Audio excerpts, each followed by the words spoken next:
Olá! Você já se perguntou o que realmente aconteceu com Jesus após a sua morte? A Bíblia nos revela que a missão de Cristo não terminou na cruz. Há um mistério profundo sobre o que ele fez no inferno após seu sacrifício. Nesse vídeo, vamos explorar as Escrituras para entender por que Jesus desceu ao mundo dos mortos e o que isso significa para a nossa salvação. Prepare-se para descobrir uma dimensão poderosa da vitória de Cristo sobre a morte e o inferno. Vamos juntos entender o que Jesus fez no inferno e como isso impacta nossas vidas hoje. O que Jesus fez no inferno? Após a morte de Jesus, muitas pessoas se questionam sobre o que aconteceu com ele no inferno. Muitos imaginam que sua história tenha terminado na cruz, mas e se eu te dissesse que o sacrifício de Jesus foi apenas parte de uma missão ainda mais profunda e misteriosa que ele cumpriu logo após exalar o último suspiro? Sabemos que o inferno foi criado para Satanás e seus anjos caídos, mas a pergunta que surge é: por que Jesus teve que descer até lá e o que ele fez nesse lugar? O que isso significa para nós?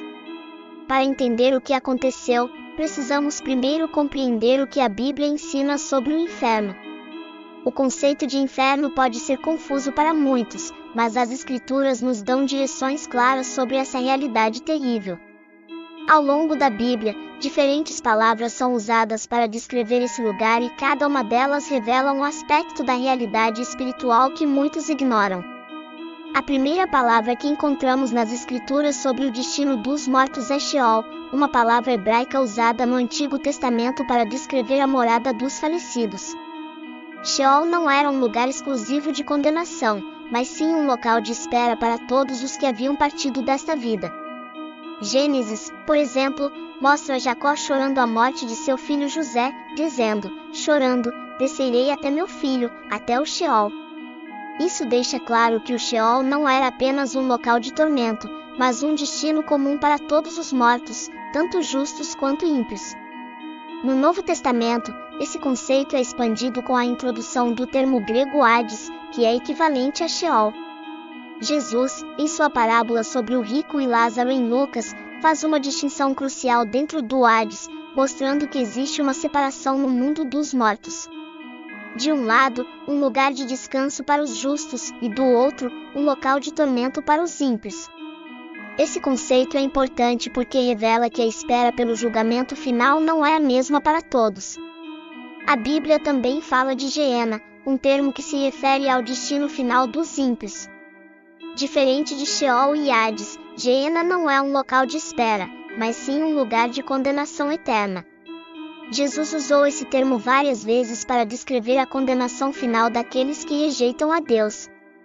Em Mateus, ele adverte: não temais os que matam o corpo e não podem matar a alma, temei antes aquele que pode destruir no inferno, tanto a alma como o corpo. Geena é um local real de sofrimento eterno, descrito como o Vale de Inom, onde os corpos de criminosos eram queimados continuamente. Jesus usou essa imagem para ilustrar a realidade final da condenação. Além disso, a Bíblia nos fala sobre o lago de fogo, descrito em Apocalipse como o destino final daqueles que não foram encontrados no livro da vida. Esse é o castigo eterno, a segunda morte, onde não há mais espera ou chance de redenção, apenas sofrimento eterno e separação completa de Deus.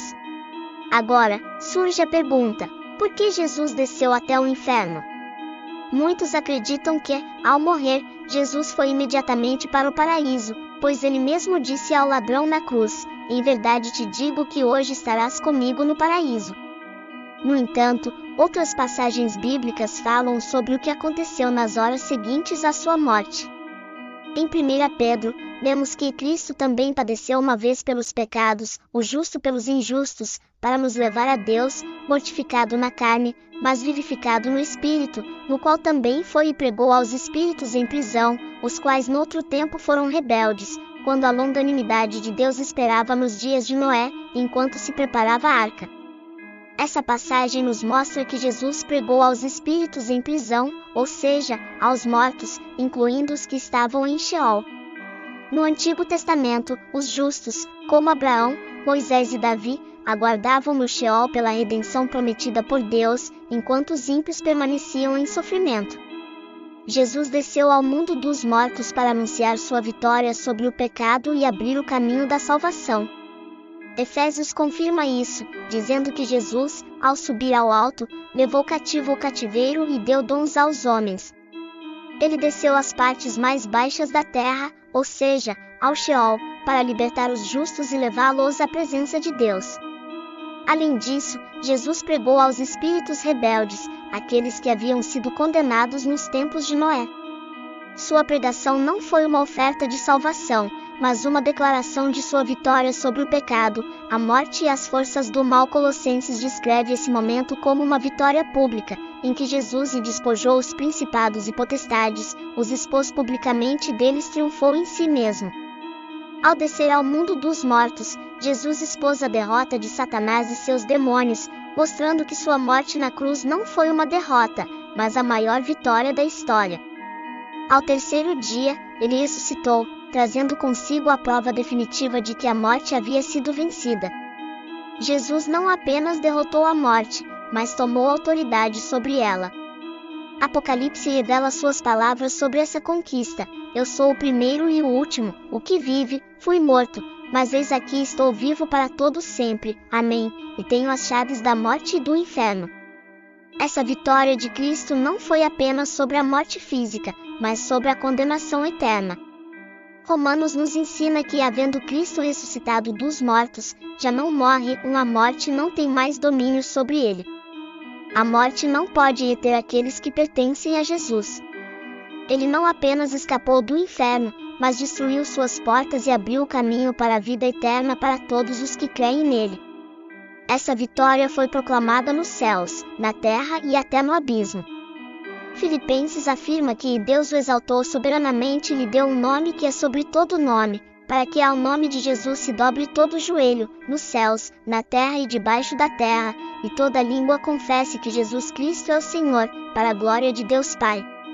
O inferno reconhece que foi derrotado, e Satanás sabe que seu tempo está contado. Seu destino final será o lago de fogo, como está escrito em Apocalipse. A vitória de Cristo não é só dele, mas nossa também. Ele nos resgatou, nos libertou do medo da morte e nos deu a certeza da vida eterna. Se Jesus venceu a morte, o que pode nos separar do amor de Deus? Romanos responde: estou certo de que nem a morte, nem a vida, nem os anjos, nem os principados, nem as potestades, nem o presente, nem o porvir, nem a altura, nem a profundidade, nem alguma outra criatura nos poderá separar do amor de Deus, que está em Cristo Jesus, nosso Senhor. Agora entendemos por que Jesus teve que descer ao inferno.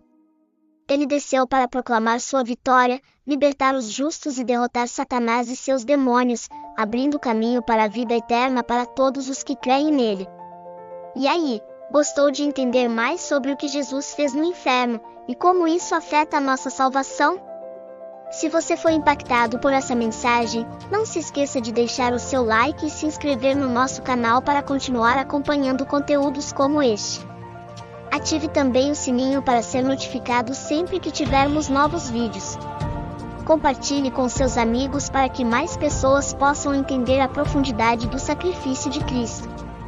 Até o próximo vídeo, que Deus te abençoe.